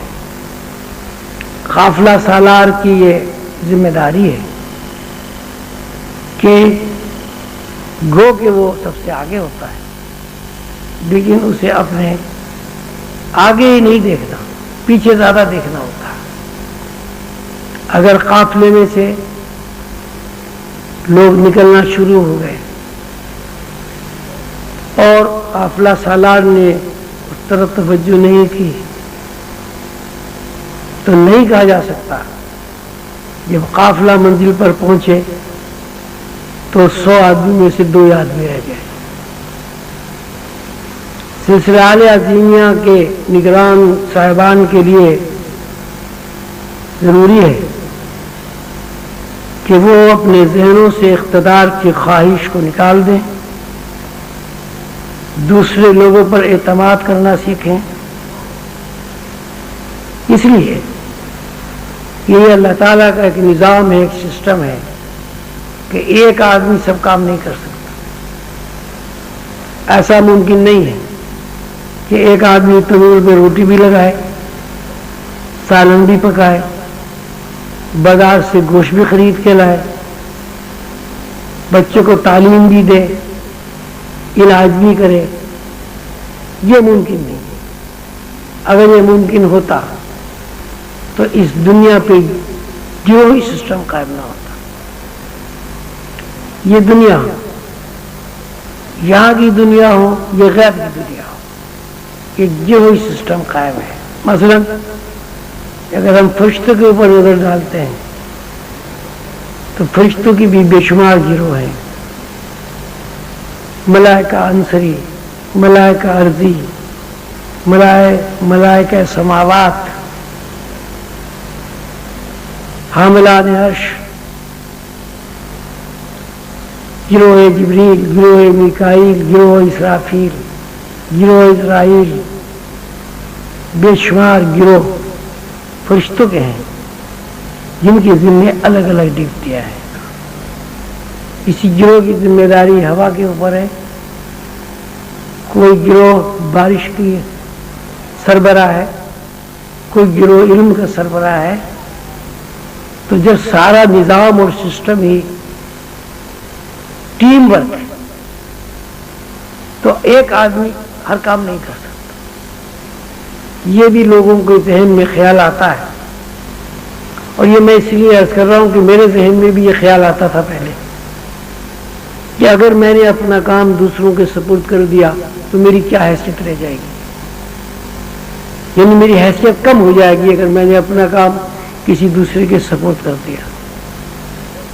اور میرا خیال ہے کہ یہ سوچ سب سے بڑی شیطنت ہے, سلسلے کے لیے سب سے بڑی رکاوٹ ہے. سلسلے کے ذمہ دار حضرات اس بات کو اچھی طرح ذہن نشین کر لیں کہ ہر آدمی کو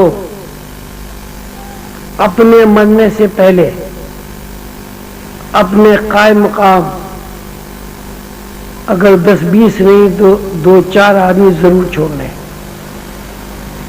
اگر اس طرح نہیں کیا گیا تو سلسلہ آگے نہیں بڑھے گا. آم کے درخت سے آم کھائے جاتے ہیں, لیکن اگر آم کی گٹلی کو زمین میں نہ دبایا جائے تو دنیا سے آم ختم ہو جائے گا. عام ایک فرد ہے، ایک تشخص ہے، جس طرح انسان ایک فرد ہے، ایک تشخص ہے.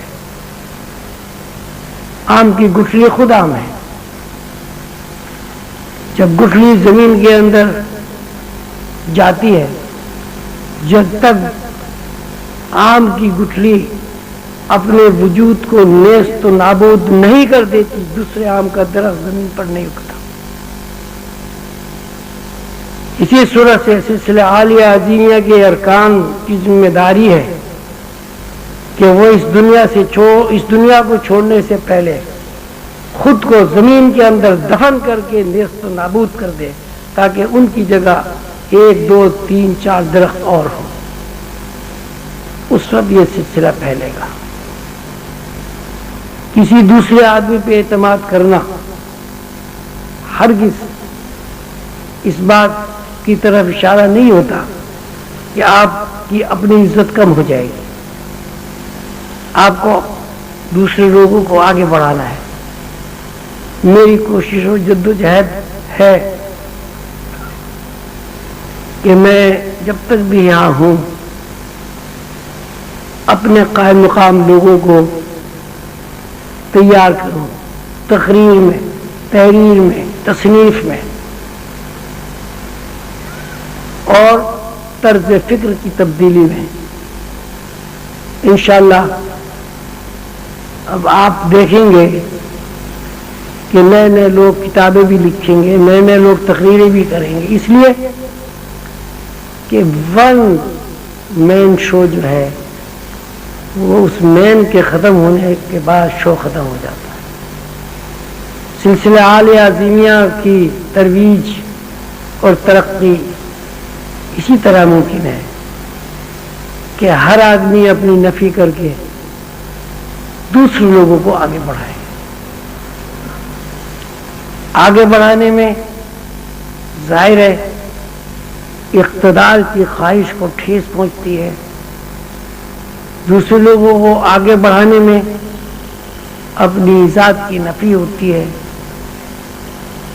بہت ساری باتیں برداشت کرنی پڑتی ہیں، غلط باتیں بھی ہوتی ہیں، وہ بھی برداشت کرنی پڑتی ہیں. لیکن اگر ہم اپنے چھوٹوں کو غلطیاں کرنے کا موقع نہیں دیں گے تو ان کی اصلاح کیسے ہوگی؟ اگر ہم اپنے چھوٹوں پر ذمہ داریاں نہیں ڈالیں گے، نہ وہ نقصان کریں گے، نہ آئندہ وہ نقصان سے بچ سکیں گے. ہر نیا بچہ جو زمین پر پیدا ہوتا ہے سارے کام فائدے کی نہیں کرتا. جتنا زیادہ وہ نقصان کرتا ہے اسی حساب سے اس کا ذہن بنتا ہے، اسی حساب سے اس کی عقل میں اضافہ ہوتا ہے، اسی حساب سے وہ باشعور کہلاتا ہے. لہذا ضروری ہے کہ ذمہ دار حضرات اپنے چھوٹوں کو آگے بڑھائیں. میرے مرشد کریم ذوالقلندر بابا اولیاء رحمۃ اللہ علیہ کے مرشد حضرت ابوالفیض قلندر علی سہروردی صاحب نے مجھ سے فرمایا تھا، میں تمہیں ایک نصیحت کر کے جا رہا ہوں اور اس کو ہمیشہ یاد رکھنا. فرمایا تھا کہ روحانی آدمی کی یہ ڈیوٹی ہے، اگر وہ اوپر ہے تو نیچے والے کو کھینچے اوپر. نیچے والوں کی ڈیوٹی ہے کہ اگر ان کا کوئی بھائی باصلاحیت ہے یہ نہیں ہے، اس کو اگر اوپر کھینچا جا رہا ہے تو وہ یہ نہ سوچے کہ میں اوپر کیوں نہیں گیا، اس کو پش کر دینا چاہیے. اور یہ سلسلہ جب قائم ہو جائے گا تو بہت سارے ایسے لوگ جن کی صلاحیتیں کم ہوں گی وہ بھی اوپر پہنچ جائیں گے. لہذا سلسلہ عالیہ عظیمیہ کی ترویج اور ترقی کے لیے ضروری ہے ہر شخص اپنی نفی کرے. ہر شخص کے سامنے صرف ایک بات ہونی چاہیے کہ سلسلے کی ترویج اور ترقی کس طرح ہو. بالکل یہ سوچنا نہیں ہے کہ کس نے کیا، سوچنا یہ ہے کہ کس نے کام کیا. وہ عورت ہو، مرد ہو، کمزور ہو، طاقتور ہو، اس لیے کہ ہر آدمی کی صلاحیتیں الگ الگ ہیں۔ اگر کسی کی صلاحیت سے آپ کو فائدہ پہنچ رہا ہے تو آپ اس کی ہمت افزائی کریں، اس کی تعریف کریں۔ اگر اس کی کوئی بات بری بھی لگ رہی ہے تو اسے برداشت کریں۔ اس لیے ایک دفعہ، دو دفعہ، چار دفعہ جب آپ کسی کی بات برداشت کریں گے تو وہ اس بات کو خود ہی چھوڑ دے گا۔ میرے خیال میں نے آپ حضرات کا کافی وقت لے لیا، اور جو حضرات مقالے پڑھنے والے ہیں ان کا بھی دل چاہتا ہوا کہ ہم بھی مقالے پڑھیں۔ اللہ تعالیٰ آپ سب کو خوش رکھے۔ آپ تشریف لائے،